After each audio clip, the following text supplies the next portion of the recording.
Hello good people, welcome to my channel. তো আগের ভিডিওতে আমরা দেখছি কিভাবে স্প্লিট করতে হয়, কিভাবে এটা মার্জিং করতে হয় একটা ভিডিও। তো আজকের ভিডিওতে দেখব কিভাবে হচ্ছে আপনারা ওভারলো এবং বি-রোল অ্যাড করতে পারি, ঠিক আছে, এই ক্যাপকাট ইউজ করে। বি-রোল জিনিসটা কি, ধরেন আমি আমার ট্র্যাকে আসি। হ্যাঁ, তো ধরেন হচ্ছে এইটা আমার যে ফুটেজটা ছিল, এই ফুটেজটা। তো এখানে আমি কি করতে চাই, সরি, এখানে আমি একটা ইমোশন বিল্ড করতে চাই। মানে কি বললাম, আরেকবার বলি। লাইক এইটা হচ্ছে কি ট্র্যাক, এটা আমার ট্র্যাক এবং এই ট্র্যাকের নাম হচ্ছে এ। ওকে ওকে এ এ নাম্বার ট্র্যাক। তো এ ট্র্যাকের মধ্যে আমি যখন বি ট্র্যাকটাকে অ্যাড করব, লাইক ওভারলে আকারে বি ট্র্যাক অ্যাড করব, সেটাকে বলা হয় বি রোলিং। সেটাকে আমরা কি বলবো, বি রোল। ওকে, বি রোলিং বলা হয়।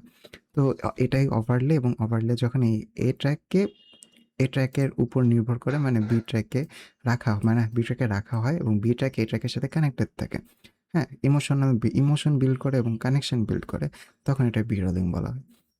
এখন আমাদের কথা হচ্ছে যেটা কেন ইউজ করা হয়। এটা ইউজ করা হয় সাধারণত আপনি যখন ইমোশন বিল্ড করতে চান কোনো একটা জায়গায়, অথবা আপনি হয়তো কোথাও ব্লগ করতেছেন, কোনো একটা জায়গায় গেছেন এবং ওই জায়গার নাম বলতেছেন, তো নামের সাথে সাথে যদি আপনি এখানে একটু দিয়ে দেন, ছবিটা দিয়ে দেন, এরকম করে বড় করে দেন বা ছোট করে দেন, যেভাবেই দেন না কেন, তো সেটাকে হচ্ছে আপনি বিরোলিং করতেছেন, অর্থাৎ ওভারলে অ্যাড করে বিরোলিং করতেছেন। এটা অনেক ইম্পর্টেন্ট ফিচার দর্শকদের সাথে ইমোশন বিল্ড করার জন্য এবং আপনার জেনুইন কন্টেন্ট বানানোর জন্য। লাইক আমি এখানে, যেমন এখানে আমার গেমিং ভিডিওটা আছে, তো এখানে হঠাৎ করে আমি হয়তো বা কোনো একটা কথা বলতেছি যেটা ডাইমেনশন রিলেটেড, ঠিক আছে, 3D ডাইমেনশন রিলেটেড, লাইক আমি 3D ডাইমেনশনে চলে গেছে। তো এরকম কিছু একটা থাকলে তখন আপনি মনে করেন 3D ডাইমেনশনে এনে ছবি দিয়ে দিলেন। তো জিনিসটা এরকম একটু ছোট বড় করে আপনার নিজের মতন করে সাজাতে পারেন, এটা আপনাদের ইচ্ছা। তো এখানে অবশ্যই একটা অ্যানিমেশন অ্যাড করতে পারেন, লাইক আপনি চাইলে এখানে ফেড ইন অ্যানিমেশন অ্যাড করতে পারেন। তো দেখতে পাচ্ছেন একটা ফেড ইন অ্যানিমেশন অ্যাড করলাম এবং এটা ডিউরেশনটা একটু বাড়ায় দিলাম আমি। দেখলেন এরকম হচ্ছে একটা অ্যানিমেশন চলে আসবে ধরুন। তো এই ধরনের একটা এখন হচ্ছে অ্যানিমেশনটা আসবে,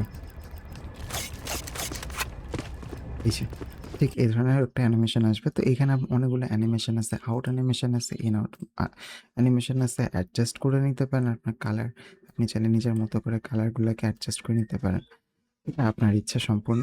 তো এটা হচ্ছে ভিডিও লিঙ্কটা ইম্পর্ট্যান্ট, ওই যে বললাম, শুধুমাত্র ইমোশনের জন্য না, এছাড়া ওই যে আপনার জেনুইন কন্টেন্টটা রাখার জন্য। তো আজকের ভিডিও এই পর্যন্তই। নেক্সট ভিডিওতে আমরা হচ্ছে অডিও মাস্টারিং এবং আজকের এই মডিউলটা আপনাদের complete, interface tour and project. তো থ্যাংক ইউ গাইস আমার সাথে থাকার জন্য, এবং ভিডিওটা শেয়ার করে সাবস্ক্রাইব করে পাশে থাকেন।